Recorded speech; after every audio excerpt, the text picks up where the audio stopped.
नमस्कार दोस्तों। जेपीसी में 2 चरणों वाले मॉडल पर मंथन हो रहा है। एक देश एक चुनाव की बात। 2029 से पहला चरण और 2034 तक पूरा चक्र। देखिए क्या है खबर। जेपीसी राज्यों का दौरा कर रायशुमारी में जुटी। मानसून सत्र तक समय। देखिए नई दिल्ली की रिपोर्ट है कि देश में एक देश एक चुनाव को लागू करने के लिए केंद्र सरकार अब तक का सबसे व्यवहारिक और संवैधानिक रूप से सुरक्षित रास्ता तलाश रही है। भाजपा सांसद पीपी चौधरी की अध्यक्षता वाली 39 सदस्यीय संयुक्त समिति जेपीसी से जुड़े सूत्रों के अनुसार समिति एक ऐसे टू फेज ट्रांजिशन मॉडल पर विचार कर रही है जिससे राज्यों में बार बार चुनाव कराने या विधानसभाओं के कार्यकाल में बहुत बड़ी कटौती करने की ज़रूरत ना पड़े। सूत्रों के मुताबिक पूरे देश को एक साथ चुनावी चक्र में लाने के बजाय 2 चरणों 2029 और 2034 में बढ़ने का विकल्प सबसे व्यवहारिक माना जा रहा है। पहले चरण में 2029 में के लोकसभा चुनाव के साथ करीब 20 राज्यों के विधानसभा चुनाव कराए जा सकते हैं। इसमें वे राज्य होंगे जिसका चुनाव चक्र 2029 के आसपास है या जिन्हें सीमित बदलाव से उस वर्ष तक ला सकते हैं। जेपीसी की अवधि 2026 के मानसून सत्र तक बढ़ाई जा चुकी है। फिलहाल जेपीसी विभिन्न राज्यों का दौरा कर जनप्रतिनिधियों, विशेषज्ञों और अन्य हितधारकों से राय ले रही है। ऐसे में 2029 से चुनावी चक्र एक करने की प्रक्रिया शुरू हो सकती है। वहीं 2034 तक पूरे देश को साझा चुनावी कैलेंडर में लाने का लक्ष्य भी रखा गया है। और देखिए क्या है न्यूज कि जैसे कि यहाँ है कि 2029 में लोकसभा के साथ 20 राज्यों के विधानसभा चुनाव कराने पर विचार। जानिए आपके राज्य पर क्या असर पड़ेगा। जैसे कि यहाँ 2028 में कहाँ कहाँ चुनाव हैं। एमपी, राजस्थान, छत्तीसगढ़, कर्नाटक, त्रिपुरा, तेलंगाना, मेघालय, नागालैंड, मिजोरम। संभावित असर। कार्यकाल घटेगा बढ़ेगा। 2029 में चुनाव के लिए कार्यकाल 5 महीने से 1 वर्ष तक बढ़ाना पड़ सकता है। 2029 में बहुत सारी जगहों पे चुनाव है, कोई बदलाव नहीं होगा। इसका चुनाव चक्र 2029 में आ जाएगा। 2030 और 31 में बिहार, दिल्ली, तमिलनाडु, केरल, पश्चिम बंगाल, असम, पुडुचेरी है। 2029 में चुनाव के लिए तक कटौती जरूरी है, इसलिए 2034 में चुनाव कराने पर विचार होगा।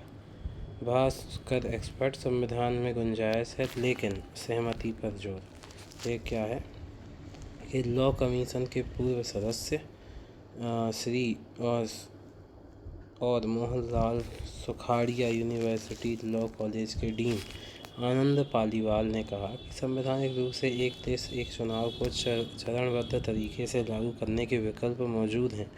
किसी विधानसभा का कार्यकाल पूरा होने से पहले उसे मंत्रिमंडल की सिफारिश पर भंग कर चुनाव कराए जा सकते हैं। वहीं विशेष परिस्थितियों में चुनावी समय सारणी में बदलाव के लिए संवैधानिक विकल्प भी उपलब्ध हैं। पहले भी विधानसभाओं के कार्यकाल में बदलाव के उदाहरण रहे हैं। हालांकि सरकार चाहेगी कि किसी भी व्यापक बदलाव के लिए राजनीतिक सहमति बनाई जाए।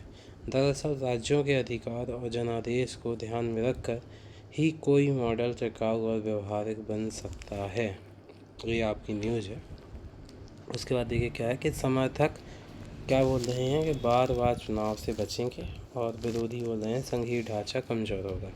जैसे कि जेपीसी जो कि संसदीय समिति है, उन्होंने बोला कि जेपीसी के एक सदस्य ने कहा कि राज्यों के दौरों में कई जनप्रतिनिधियों और विशेषज्ञों ने एक देश एक चुनाव का समर्थन किया। उनका तर्क है कि लगातार चुनावों और आदर्श आचार संहिता के कारण विकास का कार्य प्रभावित होते हैं। प्रशासनिक मशीनरी का बड़ा समय चुनाव में खर्च होता है। विपक्ष की माने तो विपक्ष और कुछ संवैधानिक विशेषज्ञों का कहना है कि विधानसभाओं का कार्यकाल घटाने या बढ़ाने से जनादेश और संघीय ढांचा प्रभावित हो सकता है। राष्ट्रीय लहर में स्थानीय और क्षेत्रीय मुद्दे छूट सकते हैं। ऐसा कोई भी मॉडल व्यापक सहमति और स्पष्ट संवैधानिक सुरक्षा के बिना लागू नहीं होना चाहिए।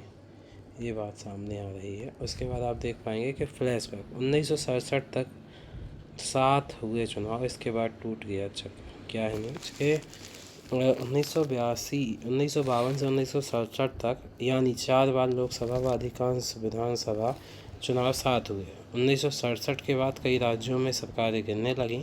1968-69 में कई विधानसभाएं भंग हुईं और 1970 में लोकसभावी कार्यकाल पूरा होने से पहले भंग हो गई। इससे देश का साझा चुनावी चक्र बिखर गया। 1971 में लोकसभा के मध्यावधि चुनाव हुए और राज्यों में चुनाव अलग अलग समय पर होने लगे। बाद में गठबंधन सरकारों, राष्ट्रपति शासन और समय से पहले चुनाव ने अंतर और बढ़ा दिया। विधि आयोग और नीति आयोग समय समय पर चुनावी चक्र पर एक करने की सिफारिश करते रहे हैं। तो ये न्यूज़ है जो कि एक देश एक चुनाव की बात करने की किस टाइप से उसको लागू किया जाए उसकी अनुशंसा करता है प्रबंध। देखते हैं क्या होता है। बहुत बहुत आपका धन्यवाद वीडियो देखने के लिए। जय हिंद।